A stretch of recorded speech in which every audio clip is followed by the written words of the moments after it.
Good morning students, मैं हूं उमेश अग्रवाल और आज आप सबके लिए मैं लेके आया हूं 10th क्लास का पहला chapter chemical reaction and equation. और इसका आज पहला टॉपिक हम पढ़ेंगे कॉम्बिनेशन रिएक्शन। और इस तरह से पढ़ेंगे कि आपके जो इस नियरेस्ट एग्जाम स्कूल में होने वाले हैं उनमें आप बहुत अच्छा कर सको। तो सबसे पहले हम शुरुआत करते हैं प्रीवियस ईयर में जिस तरह से क्वेश्चन आए हैं उसी तरह से पढ़ने की। सबसे पहली रिएक्शन हम जो ले रहे हैं वो ले रहे हैं मैग्नीशियम की। इसे आपने पढ़ा होगा, मैग्नीशियम रिबन लिखा गया है एनसीईआरटी में। मैग्नीशियम एक मेटल होती है और ये रिबन की फॉर्म में आती है। इसका रिबन मैं आपको भी दिखाता हूँ।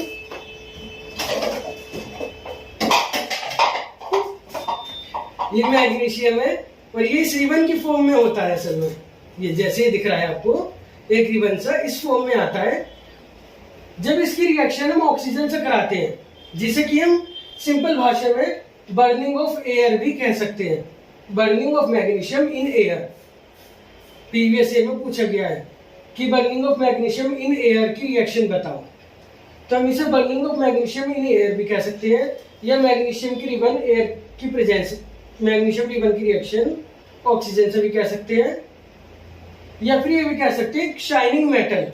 ये आप देख पा रहे हैं, ये एक शाइनिंग मेटल है, चमकती हुई, बिल्कुल सिल्वर की तरह होती है दिखने में, चांदी की तरह चमकती हुई मेटल है। इसकी रिएक्शन जब ऑक्सीजन से कराते हैं तो जब हम इसे जलाते हैं तो एक मैग्नीशियम ऑक्साइड का व्हाइट पाउडर बनता है। मैग्नीशियम ऑक्साइड का व्हाइट पाउडर, इसे हम व्हाइट ऐश भी कह देते हैं, ASH ऐश। ऐश मतलब राख। व्हाइट ऐश या व्हाइट पाउडर बनता है मैग्नीशियम ऑक्साइड का इसे जलाने पर। अब पेपर में यही आता है कि अगर हमने एक शाइनिंग मेटल जलाई और उसे जलाकर एक नया केमिकल कंपाउंड बनाया तो वो मेटल कौन सी है? मैग्नीशियम है। और जो कंपाउंड बना है वो मैग्नीशियम ऑक्साइड है, व्हाइट पाउडर है, व्हाइट ऐश है, चाहे इसे burning of magnesium in air के हो। अब इसे हम बैलेंस कर लेते हैं क्योंकि बैलेंस करना बहुत जरूरी है। यहाँ पे मैग्नीशियम एक है, यहाँ पे एक है, यहाँ पे ऑक्सीजन 2 है, यहाँ पे एक ही है, तो हम यहाँ पे 2 लगा लेते हैं। अब ऑक्सीजन 2 गई, लेकिन हम मैग्नीशियम भी अनबैलेंस हो गया, यहाँ एक है, यहाँ 2 है, तो यहाँ पे भी हम 2 लगा देते हैं। इसके अलावा उनकी फिजिकल स्टेट, जैसे मैग्नीशियम सॉलिड फॉर्म में है, ऑक्सीजन हमारे पास गैस फॉर्म में होता है हवा में, और जो व्हाइट पाउडर बनता है वो भी सॉलिड फॉर्म में होता है। ये भी लिखना जरूरी है। अब इसके बाद पेपर में पूछते हैं कि इसकी 2 ऑब्जर्वेशन बताओ या 3 ऑब्जर्वेशन बताओ। ऑब्जर्वेशन मतलब जब हमने रिएक्शन कराई तो हमने क्या क्या देखा। तो जैसा फूल जड़ी जलाते हो ना, बिल्कुल ऐसे ही जलता है ये, और इसमें very bright white dazzling flame निकलती है। फ्लेम मतलब चिंगारियां, आग सी जो निकलती है वो बहुत ब्राइट होती है, व्हाइट कलर की, जैसे वेल्डिंग करते हुए निकलती है या फूल जड़ी जलाते हुए। और इसमें व्हाइट पाउडर बनता है या फिर मैग्नीशियम ऑक्साइड की ऐश बनती है। ऐश मतलब राख। और ये एक्सोथर्मिक कॉम्बिनेशन रिएक्शन है। एक्सोथर्मिक यानी हीट रिलीज हो रही है और कॉम्बिनेशन 2 कंपाउंड जोड़कर एक ही कंपाउंड बना रहे हैं, इसे कहते हैं कॉम्बिनेशन रिएक्शन। ठीक है, तो यहां से बनने वाले सब तरह के क्वेश्चन मैंने आपको बताए, इस पर क्वेश्चन हर बार आ रहा है। ये हो गई हमारी मैग्नीशियम की रिएक्शन ऑक्सीजन से, या फिर burning of magnesium in air, या फिर किसी शाइनिंग मेटल की रिएक्शन ऑक्सीजन से कराने पे व्हाइट पाउडर बन रहा है, तो वो कौन सी मेटल है? मैग्नीशियम। व्हाइट पाउडर क्या है? Magnesium oxide. या फिर एक मेटल रिबन लिया तो वो रिबन कौन सा है? मैग्नीशियम। ऑब्जर्वेशन, व्हाइट फ्लेम बन रही है, व्हाइट पाउडर बन रहा है, एक्सोथर्मिक है। ठीक है, अब इसमें दूसरी रिएक्शन आती है कैल्शियम ऑक्साइड की। सबसे पहले तो कैल्शियम ऑक्साइड का जनरल नाम जरूर याद रख लो, क्विकलाइन। इसे हम कहते हैं क्विकलाइन। मैग्नीशियम ऑक्साइड को क्या कहते हैं? क्विकलाइन। क्विकलाइन का यूज भी पूछ लेता है, सीमेंट बनाने में इसका यूज होता है। ऐसे आ जाता है कि हमने क्विकलाइन को वाटर में मिलाया तो क्या रिएक्शन हुई, और इस क्विकलाइन का एक यूज भी बता दो। तो क्विकलाइन को वाटर में मिलाने पर बनता है calcium hydroxide, CaOH whole twice. इसे हम कहते हैं स्लेक्ड लाइम। स्लेक्ड लाइम ये सॉलिड फॉर्म में लिया है, लिक्विड, पानी लिक्विड ही होता है ऑब्वियसली, और जो हमारा रिजल्ट बनेगा प्रोडक्ट वो एक्वस फॉर्म में होगा। एक्वस यानी पानी में घुला हुआ।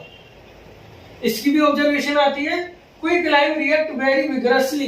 विगरसली मतलब बहुत तेज, वेरी फास्ट। क्विकलाइन जब आप पानी में डालोगे तो बहुत तेज रिएक्शन होती है। With water to release large amount of heat, और बहुत ज्यादा हीट निकलती है, बहुत ज्यादा एनर्जी निकलती है, इसलिए ये हाईली एक्सोथर्मिक रिएक्शन है, हाईली एक्सोथर्मिक कॉम्बिनेशन रिएक्शन है। कॉम्बिनेशन इसलिए क्योंकि दो चीज जुड़कर एक ही चीज बना रही है। तो ऐसे आ जाता है कि हमने कंपाउंड लिया जो पानी से बहुत विग्रस रिएक्शन कर रहा है, तो वो कौन सा कंपाउंड है, उसका यूज बताओ। वो कंपाउंड है क्विकलाइन, यूज है सीमेंट बनाने में, और केमिकल रिएक्शन है इसकी कि क्विकलाइन पानी से मिलकर कैल्शियम हाइड्रोक्साइड यानी सिलिकलाइन बना रहा है। बैलेंस ये पहले से ही है, कैल्शियम एक, हाइड्रोजन 2, हाइड्रोजन 2, और यहाँ पे ऑक्सीजन भी 2 है। ये 2 इन दोनों के लिए है जो ब्रैकेट में लिखे है OH, और यहाँ पे भी 1 और 1 2, ऑक्सीजन 2 है। तो ये रिएक्शन पहले से ही बैलेंस्ड है। इस पर क्वेश्चन कैसे आया हुआ है प्रीवियस ईयर का, वो मैं आपको दिखा देता हूँ। असर्शन रीजन आया हुआ है, reaction of quicklime with water is exothermic. Quicklime की पानी के साथ रिएक्शन एक्सोथर्मिक होती है, जी हाँ एक्सोथर्मिक होती है। Reason quicklime react vigorously with water releasing large amount of heat, क्योंकि पानी के साथ रिएक्शन बहुत तेजी से करके बहुत सारी हीट बनाता है, तो ये पानी के साथ बहुत तेजी से रिएक्शन करके बहुत हीट बनाता है। ये भी बात सही है। क्या ये इसकी एक्सप्लेनेशन है, क्योंकि एक्सोथर्मिक रिएक्शन वही होती है जिसमें हीट रिलीज होती है, और यहाँ पे ये हीट रिलीज कर रहा है, तो ये इसकी एक्सप्लेनेशन भी है। यानी इसका आंसर हो गया ए, assertion is and reason both true and reason is right explanation of assertion। इस तरह से इस पे प्रीवियस ईयर में क्वेश्चन आया हुआ है, और भी क्वेश्चन आए हैं। ये एक assertion रीजन में आपके लिए लेके आया था। अभी कॉम्बिनेशन की जो तीसरी रिएक्शन है वो है C+O2 CO2। C मतलब कार्बन, और कार्बन किस फॉर्म में मिलता है नेचर में, कई फॉर्म में मिलता है, उनमें से एक फॉर्म होती है कोल यानी कोयला, कोयले की फॉर्म में।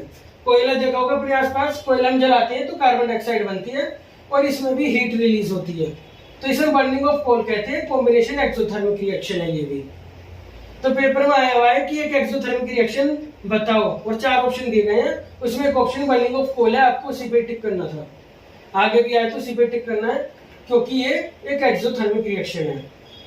इस तरह से कॉम्बिनेशन रिएक्शन में से यही क्वेश्चन पेपर में बन रहे हैं इन्हीं टॉपिक्स से, ठीक है।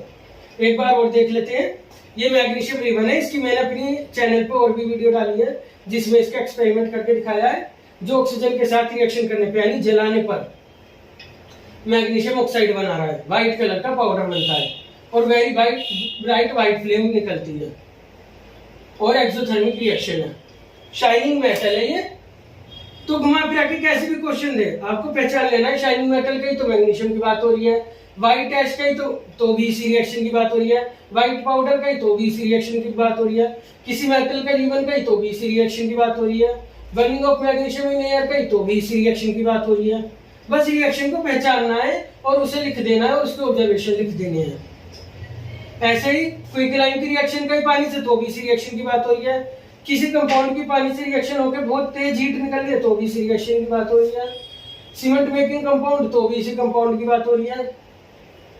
ऐसे ही बर्निंग ऑफ कोल एक्सोथर्मिक है, ये भी कॉम्बिनेशन रिएक्शन है। ये सभी कॉम्बिनेशन है, क्योंकि 2 कंपाउंड जोड़कर एक कंपाउंड बन रहा है, 2 कंपाउंड जोड़कर एक कंपाउंड बन रहा है। असर्शन रीजन आ जाए तो भी देख लो, ये एक्सोथर्मिक है, रिलीज कर रही है, एनर्जी कर रही है, और इसलिए एक्सोथर्मिक है क्योंकि एनर्जी रिलीज हो रही है, जी हाँ। तो फिर assertion reason both true, reason is right explanation. इस तरह से ये इसकी बिल्कुल ए इसका आंसर हो गया। Thank you.